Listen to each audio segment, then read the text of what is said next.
Find distance moved by joint.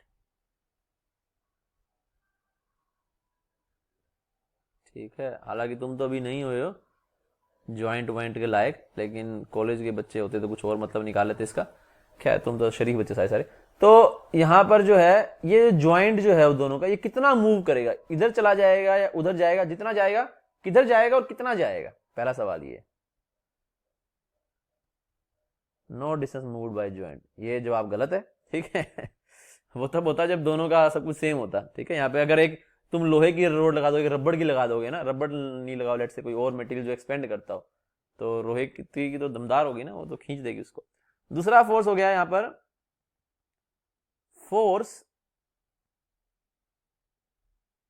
Exerted on each other, दोनों एक दूसरे पर कितना फोर्स लगाएंगे। और तीसरा यहां पर जो है वो सवाल हो गया है फाइंड कंडीशन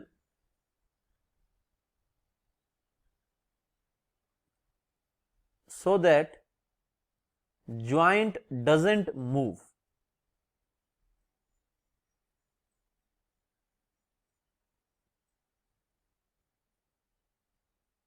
तो ये तीन सवाल तुमसे पूछे गए हैं। पहला सवाल कि जब तुम टेम्परेचर बढ़ाओगे डेल्टा टी, तो तीनों में कॉमन है, तो ये ज्वाइंट जो है कितना मूव करेगा, किधर मूव करेगा। ब्लू वाला कम हो जाएगा, ब्लू वाली साइड जाएगा ज्वाइंट, येलो वाली साइड जाएगा, मतलब येलो वाली का लेंथ कम होगा या ब्लू वाली का लेंथ कम होगा या किसका बढ़ेगा। दोनों रोड एक दूसरे पे कितना फोर्स लगाएंगी, और जो ज्वाइंट मूव ना करे उसके लिए क्या कंडीशन होनी चाहिए। अच्छा, एक चीज यहां पर दे रखी है, दोनों का एरिया सेम है, तो ये भी मैं बोल दूं कि ये चीज हमें मेंशन कर रखी है कि A1 is equal to A2, ये गिवन है। ठीक है, अब हिंदी में तो मेरे ख्याल से इसके थर्ड में तो सब इक्वल होने चाहिए तभी ज्वाइंट मूव नहीं करेगा। नहीं, ये भी जवाब गलत है विशाल। सब नहीं, कुछ रेशियो मल्टीप्लिकेशन इक्वल होना चाहिए, कोई जरूरी नहीं है कि फैक्टर इक्वल हो ना। जैसे अगर किसी का रेजिस्टेंस तुम्हें सेम करना है दो वायर्स का, तो रेजिस्टेंस होता है रो एल बाई ए, तो जरूरी नहीं है कि तुम रो भी सेम रखो, एल भी सेम रखो, ए भी सेम रखो, हो सकता है तीनों अलग अलग हो, लेकिन तीनों का जो मल्टीप्लिकेशन डिवीजन है वो सेम बन जाए, तो रेजिस्टेंस सेम हो सकता है। सेम कहानी कुछ यहां पर भी बनेगी। ठीक है, हिंदी में तो इसको मेंशन करने की जरूरत नहीं है ना बच्चों, तो इसका सॉल्यूशन हो सकता है एक पेज पे आए ना। ठीक है, तो हम इसका सॉल्यूशन करने की कोशिश करते हैं।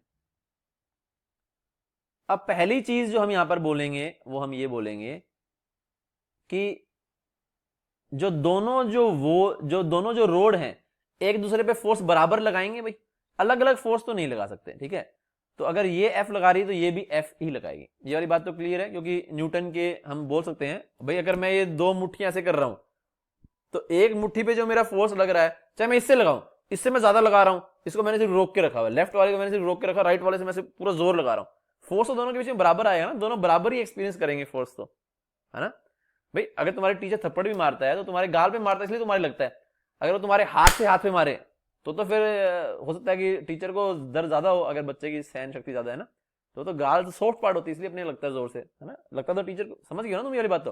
तो फोर्स तो यहां पर जो है वो दोनों का बराबर ही होगा, उसमें कोई भी दिक्कत नहीं है। ठीक है, अब स्ट्रेस भी फिर बराबर होना चाहिए। ठीक है, तो आप लिखेंगे फोर्स, इससे तो हमें दिख नहीं रहा, में भी इससे दिखेगा, चलो दिख रहा है, दिख रहा है तुम्हें, ये पिंक कलर दिख रहा है तुम्हें, इसमें कोई विजिबिलिटी में दिक्कत तो नहीं है। तो फोर्स होपफुली नहीं होगी, तो फोर्स हम यहां पे लिखेंगे कि फोर्स, तो फोर्स दोनों एक दूसरे पर बराबर लगाएंगे। ठीक है, तो स्ट्रेस भी क्या हो जाएगा बच्चों, फिर सेम हो जाएगा क्योंकि एरिया सेम है। तो F1/A1 ये है स्ट्रेस 1, और F2/A2 ये है, इसको तो हम यहाँ पे क्या लिखा है, इसको कॉमा लगा देते हैं यहाँ पे, ये है स्ट्रेस 2। तो यहाँ पे लिख सकते हैं बिकॉज, यहाँ पे लिख देते हैं because F1 is equal to F2 and A1 is equal to A2। तो हम लिख सकते हैं कि stress 1 is equal to stress 2 और स्ट्रेस जो है वो होता है यंग मॉडुलस इनटू में स्ट्रेन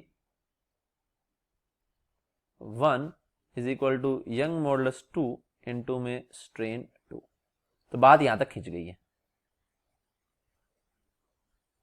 बात अपनी यहां तक आ गई। ठीक है, अब थोड़ा इसको इधर ले जाते हैं। तो अब देखो जरा, अब होगा क्या, अब तुम मानोगे कि ज्वाइंट मूव कर गया है, तुम कहीं भी मान लो, उससे कोई फर्क नहीं पड़ता, चाहे इसको इधर ले जाओ चाहे उसको उधर ले जाओ। मैं ऐसा ही काम करता हूं, जहां मैंने नोटबुक में जहां पर मैं मूव किया है वहीं पर यहां पे मूव कर लेता हूं, ताकि अपना आंसर मैच कर सके और हम उसको देख सकें। ठीक है, तो रोड मैंने अगर देखूं तो मैंने यहां पर जो है पहले वाले को मैंने कम किया है। ठीक है, तो यहां पर मैं ऐसे यहां पर कर देता हूं। लेट्स से ये ज्वाइंट तुम्हारा फाइनली इधर आ गया। ठीक है, मैं दोबारा से बना दूं रोड को, तो बाद में लेट्स से कहानी कुछ ऐसी हो गई है, या सीधा ऐसे बना दूं, पूरी रोड को ना बनाऊं, सीधा मैं बोल दूं कि ज्वाइंट मूव कर गया लेट्स से इतना। ठीक है, एक्स ये इधर मूव कर गया, मैंने मान लिया, ये मान सकता हूं ना। ठीक है, इसमें कोई दिक्कत तो नहीं है सच, है ना, कोई दिक्कत मुझे नहीं लग रहा कि इसमें तुम्हें कोई दिक्कत होगी। ठीक है, तो अब देखो जरा यहां पर क्या कहानी होगी। स्ट्रेन 1 कितना आएगा उसको हम निकालने की कोशिश करते हैं। y1 हो गया, ओरिजिनल लेंथ हम यहां पर L1 लेके चलेंगे, कोई दिक्कत नहीं है। तो अब ये जो रोड जो है ना, यहां पर हाँ, तो मैंने थोड़ा ये गलत मान लिया, हालांकि इसमें कोई दिक्कत नहीं, मैं एक्स यहाँ पे मान सकता हूं, लेकिन मैंने असल में जो यहाँ पर जो मैंने एक्स माना हुआ है वो मैंने माना हुआ है उधर की तरफ। ठीक है, मैंने थोड़ा सा गलत उसको देख लिया, तो ये जो मैंने एक्स माना है ये मैंने इधर की तरफ माना हुआ है। ठीक है, उससे कोई फर्क नहीं पड़ता, हालांकि वहां भी मान सकता था मैं, क्योंकि हमें वैल्यू नहीं दे रखी किसकी वैल्यू ज्यादा है किसकी वैल्यू कम है। अगर वैल्यू दे रखी तो फिर क्या, फिर हम कैसे पहचानते सर, कैसे नहीं, तुम ऐसे ही मानते। अगर आंसर नेगेटिव आया था तो वो इधर की तरफ मूव करता। ठीक है, उसमें कोई झंझट वाली बात नहीं है। तो यहां पर हम क्या कहेंगे बच्चों, यहां पर हम कहेंगे कि यंग मॉडुलस y1 हो गया, स्ट्रेन में ओरिजिनल लेंथ तो L1 आ गई। अब ये अगर ये ज्वाइंट यहां से यहां चला जाएगा, सपोज करो ये रोड तुम्हारा बढ़ना चाह रही थी, ये रोड कितना बढ़ना चाह रही थी, ये रोड बढ़ना चाह रही थी L1 अल्फा 1 डेल्टा टी, इतना ये बढ़ना चाह रही थी। क्या तुमने इसको बढ़ने दिया है? हाँ, मैंने इसे बढ़ने दिया है। मैंने कितना बढ़ने दिया है इसको? x बढ़ने दिया है। तो अगर तुमने x बढ़ने दिया है यहां पर, तो जो बाकी जो बच गया उसके कोरस्पोंडिंग ही तो स्ट्रेन आएगा। ये वाली बात समझ में आ रही कि नहीं आ रही? ये रोड बढ़ना चाह रही थी L1 अल्फा डेल्टा टी, क्या तुमने इसको बिल्कुल नहीं बढ़ने दिया? नहीं, बढ़ने दिया। कितना बढ़ने दिया? x बढ़ने दिया। तो कितना नहीं बढ़ने दिया? L1 alpha 1 delta T minus x, इतना नहीं बढ़ने दिया। तो ये स्ट्रेन में तुम्हारा रिजल्ट करेगा। ठीक है, दूसरा देखो जरा y2। अब ये रोड बढ़ना चाह रही थी कितना? L2 अल्फा 2 डेल्टा टी, इतना ये बढ़ना चाह रही थी। तुमने बढ़ना तो छोड़ो, बढ़ने के तो भूल ही जाओ, बढ़ने तो तुमने इसको दिया ही नहीं, बल्कि इसको कंप्रेस और कर दिया x। तो ये है ना, अगर मैं तुम्हें ये बोलूं कि तुम्हें जो है वो 1000 रुपए चाहिए थे, तो तुम्हें 1000, अब मैंने तुम्हें दे दिए 700 रुपए, तो तुम्हारा स्ट्रेस कितने का रह गया? 300 का रह गया। वो था ये वाला केस, तुम्हें 1000 रुपए चाहिए, मैंने तुम्हें 700 दे दिए, तो x 700 हो गया, तो 300 का तुम्हें अब जो रह गया स्ट्रेस रह गया, 300 का तुम्हें जो है तनाव रह गया। ठीक है, अब अगर तुम्हें चाहिए थे 1000 रुपए, है ना, और मैंने तुमसे छीन लिए, तुम्हारे पास लेट से 500 रुपए थे, तुम्हें 1000 रुपए और चाहिए थे, और मैंने तुम्हें 500 रुपए छीन लिए या 700 रुपए छीन लिए, लेट से 700 रुपए थे तुम्हारे पास, तो अब तुम्हें जो स्ट्रेस है वो 1000 का नहीं रह गया, वो 1700 का हो गया। कह रहे मेरे को 1000 तो चाहिए थे, 700 थे वो भी चले गए, तो मेरे को 700 वो भी चाहिए, है ना। तो यही कहानी इस रोड के बाद हुई, येलो वाली रोड के बाद। ये बढ़ना चाह रही थी L2 अल्फा 2 डेल्टा टी, वो तो तुमने बढ़ने नहीं दिया, साथ में तुमने इसको कंप्रेस भी कर दिया। तो ये तो अपने आप बढ़ना चाह रही थी प्लस x, ये भी इसको बढ़ना था और तुमने कंप्रेस कर दिया, वो भी इसको कंप्रेस नहीं होना था, क्योंकि दोनों ही रोड बढ़ना चाह रही थी ना, लेकिन एक ही रोड बढ़ पाएगी क्योंकि मजबूरी है यहां पर, है ना। तो दोनों कैसे बढ़ पाएंगी? तो फिर वो दीवार वो हो जाएगी, दीवार को खिसकना पड़ेगा, दीवार खिसक नहीं रही है। ठीक है, तो ओरिजिनल लेंथ यहाँ पे कितना था? L2 था। तो ये दोनों हमने क्या कर दिए यहाँ पर? बराबर कर दिए। अगर ये हमने दोनों यहाँ पे बराबर कर दिए, तो अब मैं यहाँ से x का वैल्यू निकाल सकता हूँ। क्या मैं x का वैल्यू डायरेक्ट लिख सकता हूँ यहाँ पे? क्या मैं सोल्व करके दिखाऊं या तुम्हें डायरेक्ट लिख दूं? तुम इतना तो कैलकुलेशन कर सकते हो ना भाई। x वाली टर्म को एक साइड करेंगे और बाकी टर्म्स को एक साइड करेंगे, और फिर जो भी x के मल्टीप्लाई में था x को कॉमन लेंगे, जो मल्टीप्लाई में आएगा उसको डिवीजन में भेजेंगे।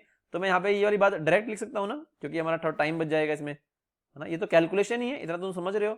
यहां से जो मेरा x का वैल्यू निकल करके आएगा वो निकल करके आ रहा है y1, समझ रहे हो ना, यंग मॉडुलस पहले का, alpha 1 minus y2 alpha 2 upon में y1 बाय L1 प्लस में y2 बाय L2 इंटू में डेल्टा थीटा, ये अल्फा 2 है, इंटू में डेल्टा टी, ये मेरा यहां पर x निकल करके आ रहा है। अब देखो x का वैल्यू पॉजिटिव कब होगा, जब y1 अल्फा 1 बड़ा होगा।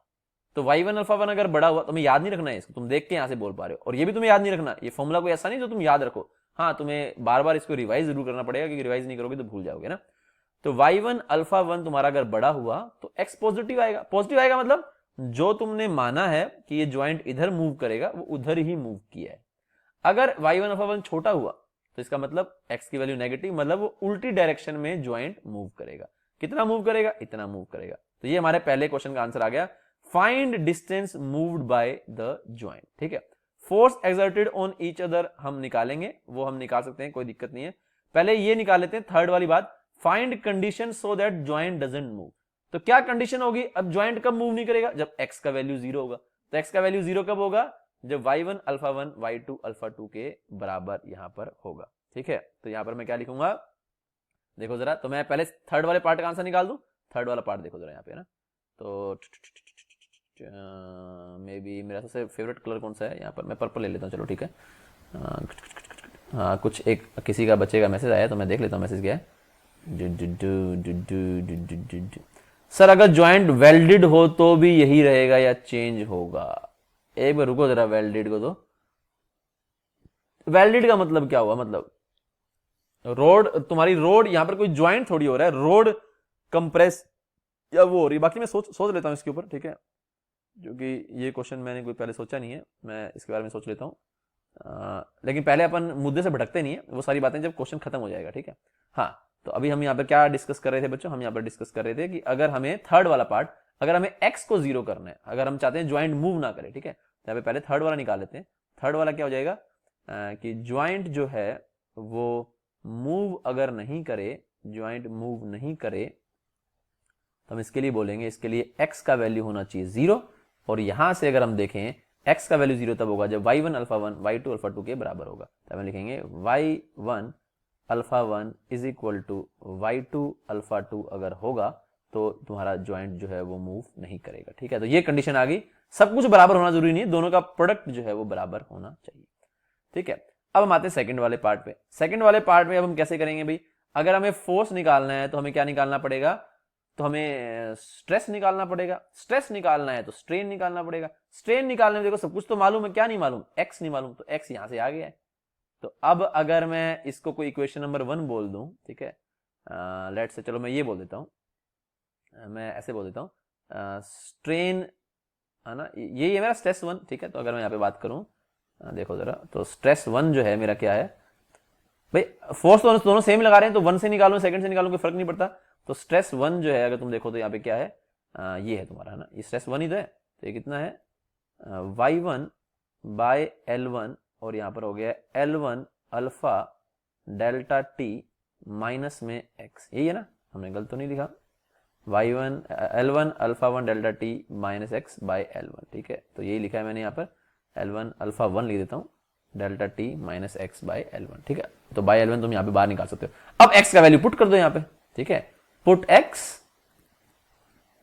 ये पुट नहीं करेंगे, ठीक है, गेट स्ट्रेस, तो स्ट्रेस अगर आ जाएगा तो फिर F भी आ जाएगा। ठीक है, तो स्ट्रेस 1 बोलो या स्ट्रेस 2 बोलो, दोनों बराबर ही है अगर एरिया सेम है तो। अगर एरिया अलग अलग है तो फिर वो दोनों का वैल्यू यहाँ पर अलग अलग होगा। ठीक है, फोर्स सेम रहेगा तब भी, क्योंकि फोर्स अलग अलग नहीं हो सकता, वो न्यूटन लॉ ऑफ वो हो गया है ना, न्यूटन थर्ड लॉ हो गया, दोनों एक दूसरे बराबर लगाएंगे। हाँ, स्ट्रेस का वैल्यू दोनों के लिए अलग अलग आएगा, फोर्स लेकिन वहां पर भी सेम ही निकल करके आएगा। ठीक है, तो ये हमने तीनों पार्ट का आंसर कर दिया। मैं दोबारा रिपीट कर दूं, मैंने बोला क्वेश्चन लेंथी था, क्वेश्चन मुश्किल था, और क्वेश्चन ऐसा नहीं है कि तुम्हें याद रखने सारी सारी चीजें, बस तुम्हें चीजों को समझना है, समझना जरा दोबारा, ज्यादा मुश्किल नहीं है तुम चीजों को देखो। हाँ, अगर तुमने नहीं किया है तो इधर से स्ट्राइक नहीं करेगा, ऐसा क्वेश्चन जरूर है। 2 रोड थी, दोनों का ये और ये कबाड़ दे रखा था, टेम्प एरिया दोनों का सेम दे दिया। अगर एरिया अलग अलग हो तो भी कोई ज्यादा दिक्कत वाली बात नहीं है। फिर हमारा यहाँ पर जो है वो स्ट्रेस हम दोनों का सेम नहीं कहेंगे, ठीक है, स्ट्रेस, लेकिन फोर्स तो सेम कर सकते हैं ना। फिर हम क्या करेंगे, हम F1 is equal to F2 करके चलेंगे। अभी हम क्या किए, स्ट्रेस 1 इज इक्वल टू, भाई अगर हमें फिर फोर्स बराबर करनी पड़ेगी, हम क्या करेंगे, यहाँ पे मल्टीप्लाई कर देंगे इसको। स्ट्रेस अगर ये तो फोर्स क्या होगा, यहाँ पे A1 आ जाएगा, यहाँ पे A2 आ जाएगा, तब कंडीशन जरूर जो है वो बदल जाएगी इसकी, ठीक है। ये कुछ अलग कंडीशन, तभी मैं कह रहा हूँ याद नहीं करना है इसको, ठीक है, क्योंकि एरिया मैंने सेम लिया, कल को एरिया अलग भी आ सकता है, तुम्हें याद नहीं करना है इसको, ठीक है। तो अब क्या था क्वेश्चन, में दोबारा से हल्का सा रिपीट कर दूं, अगर तो दो रोड थी, ये कबाड़ दे रखा था, A1 A2 यहाँ पे बराबर दे रखा था। हमने बोला अगर फोर्स तो बराबर होती ही होंगी, फोर्स तो बराबर होंगी, अगर एरिया भी बराबर है तो फिर मैं स्ट्रेस को सेम लिख सकता हूं, ठीक है। पूछा था डिस्टेंस ज्वाइंट जो है, ज्वाइंट कितना मूव करेगा, तो यहाँ पर हम ये वाली बात बोल पाएंगे कि डिस्टेंस जो है वो ज्वाइंट लेट से x मूव कर गया, तो फिर हमने क्या किया, दोनों का स्ट्रेस इक्वल किया था, तो जैसे ही x मूव किया, अब तो एक क्वेश्चन कितना आसान बन गया कि बढ़ना चाह रही है L1 अल्फा डेल्टा टी, तुमने बढ़ने दिया x, तो कितना नहीं बढ़ने दिया, दोनों को माइनस कर दिया, ठीक है। वो तुम्हारा चेंज इन लेंथ आ गया, अपॉन में ओरिजिनल लेंथ स्ट्रेन आ गया, इनटू में यंग मॉडुलस स्ट्रेस आ गया। दूसरी वाली रोड जो है वो बढ़ना चाह रही थी, दूसरी वाली रोड जो है वो बढ़ना चाह रही थी, तुमने उसको बढ़ने तो दिया ही नहीं, साथ में तुमने उसको कंप्रेस और कर दिया, तो उसको तुमने उसको कंप्रेस और कर दिया है भाई, तो वो तो दोनों ही तुम्हारा जो है वो स्ट्रेन में कंट्रीब्यूट करेंगे, तो यहाँ पर तुम्हारे वो दोनों ही आ गए हैं, ठीक है। इससे हमारा x का वैल्यू निकल गया, और x का वैल्यू अगर हमें 0 पुट करना, जो कि थर्ड क्वेश्चन था, तो ये दोनों बराबर होने चाहिए। और फोर्स कितना होगा, तो यहाँ पर हम x को पुट कर देंगे, तो ये स्ट्रेस 1 निकल आएगा, स्ट्रेस 1 निकलेगा तो एरिया A1 से मल्टीप्लाई करेंगे, तो यहाँ पर स्ट्रेन निकल कर फोर्स निकल करके आ जाएगा, ठीक है।